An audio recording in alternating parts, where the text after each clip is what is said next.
This is the best day of your life.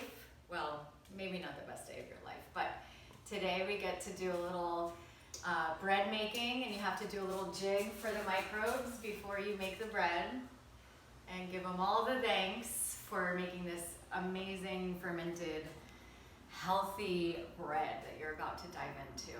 So I just took these out of the refrigerator. Ooh, that's a cat jumping, yep, on our stuff. Gotta love home video. So I just took these out of the refrigerator, and you can see that they expanded a little bit overnight. So that's a good thing, right there. Okay, so what you're going to do now is you're going to shape it and then score it, okay? So I have a little scoring blade, if you will. You just use a knife, that's as easy, okay? You just need something sharp. And scoring is important because it allows the expansion to be released, so that it all just doesn't get caught up. When you score, it releases in certain areas where you scored. You'll need some parchment paper. I'm not using this anymore because my clay pots, I don't need it. I just need a little bit of flour. All right, so what we're going to do is, I'm taking off my wedding ring, a little bit of flour. Flour your counter again because you're going to do some shaping. Get your hands floured. Okay. So take this right out of the, whatever bowl, whatever proofing basket you used, take it right out. So right now it's shaped, but you might not have a proofing basket. For a long time I didn't. I just used a bowl and it came out all weird looking. So what I'm going to show you is the technique to shape it. Okay, I get a little bit on my hands. And then what I do is I'm scooping under as I turn it. So you can see, scoop under. You see, I'm making a tighter ball. You can see little air pockets. That's good. So I'm going under with my hands and I'm tucking the dough under. Tuck. So you tuck like that. All right, so that's called shaping. That's like the last shape. And then scoring, any shape that you want. I'm gonna do this one with 3 lines. And you wanna get in there like pretty well. So they're somewhat deep lines. Like that. You can get fancy if you're an artist. You can, do your own design. Voila. Like that. And then I'm going to put this aside and do the second. And right now, I forgot to mention, as you're doing this, maybe even before you do this, preheat your oven. Okay, so preheat your oven to 500 degrees with, let's show them. I put my clay pots. You're going to need a Dutch oven with a lid on, okay? And you want to preheat the oven to 500 degrees with the Dutch oven inside with the lids on. So you get the Dutch oven hot so that the bread is not shocked when you put it in. Okay, so now I'm shaping this one. This one's got a major air pocket. And if it's not a perfect size, don't worry, a perfect shape, don't worry about it. It's gonna come out perfect anyway. Like that. Okay, and for this one, I'm gonna do a little Z pattern.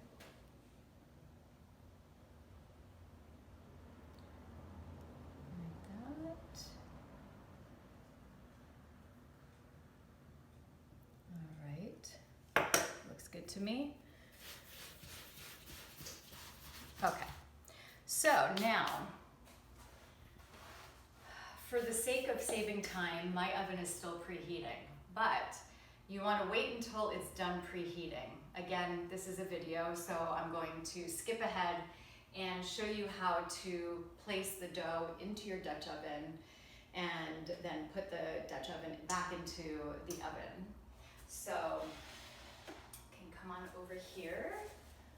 Definitely need oven mitts. So what I'm going to do is take one Dutch oven out. I have two.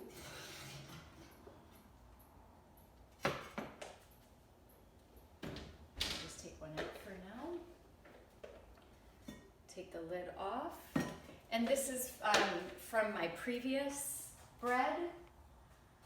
And I don't clean this. It's unnecessary to clean. If you have a bread dish like this is, I solely use this for bread. You don't need to clean it. It's just flour from the last time. Okay, so I use a little bit of flour. You're going to, if you need to, if you don't have a clay Dutch oven like this, you'll need to use some parchment paper so it doesn't stick. Okay, all right, let's do this. So what you do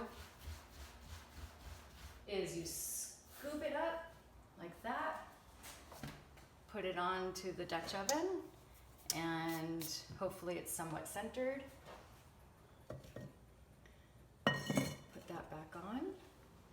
Then we're going to stick it in the oven.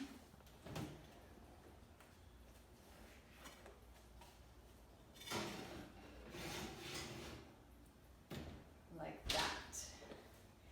And you can do your other one at the same time. 500 degrees for 30 minutes. Get your phone, set the timer. Don't use only the oven timer. Set your phone to 30 minutes on 500 degrees. And then after 30 minutes, it comes down to 475. So you're gonna lower it to 475 for 20 minutes. Set your timer again for 20 minutes. If you do these times exactly and these temperatures exactly, you don't have to check it, you don't have to lift the lid, you don't have to do anything. It's pretty exact. You're gonna have a crusty bread, you're gonna have a soft, gooey, airy inside. So I've tested, all the temperatures, all the times, and I came out with these 2 temperatures and 2 timings, and it's perfect. It works absolutely perfect. So I'll see you back here in about an hour. All right, so the 50 minutes is up, and now for the moment, I'm going to turn off the oven. The moment of truth. Here we go. Here we go.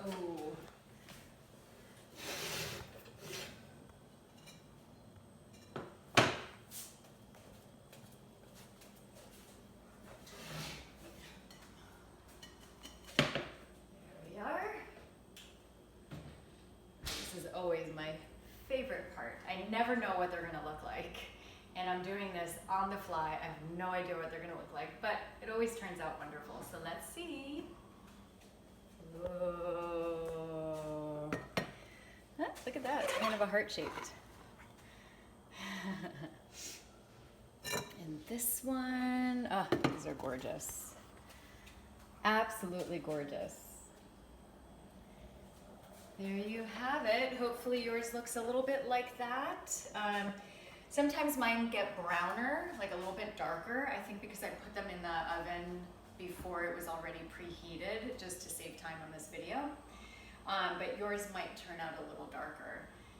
But there you have it, the best bread on earth, my Kefir sourdough bread. So what I'm going to do now is I keep my oven mitts on. And I love these bread pans because they just lift off like with no problem. I have a discount code for these bread pans. You can email me or DM me. So I take them off the bread pan to let them cool down. Like that.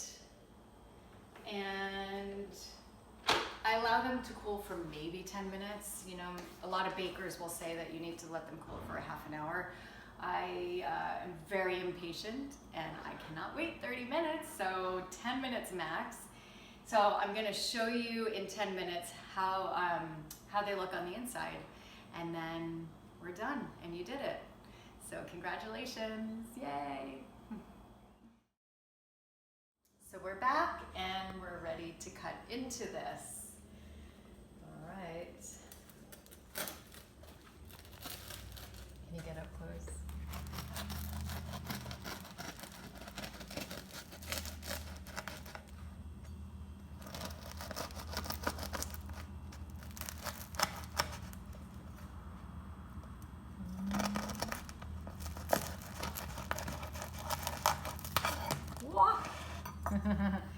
There we go. Look at this beauty. Nice air pockets, good crust. And you can see this bread here. So what the kefir does, the addition of the kefir, is it makes it very moist. If you didn't use the kefir, it would probably be a lot more airy, but we've got a more moist crust, which, I'm sorry, a moist inside, which I love. I love the addition of kefir. So just a note, this bread, if you make this recipe exactly, this bread is sour. Sourdough is supposed to be sour. A lot of the bread, the sourdough that you taste that's on the market, or even from your local baker, is not sour, and that's because they don't do a long fermentation process, and they don't add certain things, and they don't allow the microbes to create the lower pH so that the sour taste becomes present. So this bread is sour, so if you taste it and there's that tanginess, you got it right, and it's such a delicious addition to having bread. Because then any kind of sour or tangy taste comes from the fermentation process, and you know it's healthy. So that's about it. And I hope you guys really enjoyed this process and keep it up. The way I like to store this bread is we go through so much of it. I just put this, after a couple days, I leave it on my counter. After a couple days, I'll put it in a Ziploc. I still leave it on the counter. It lasts 1 to 1.5 weeks. If you're not going to eat it all, then you can slice it up, put it in your freezer. Don't forget to slice it before you put it in the freezer, or you can put it in your refrigerator. And that's it. Really good with butter. And that's what I'm about to do. Cheers.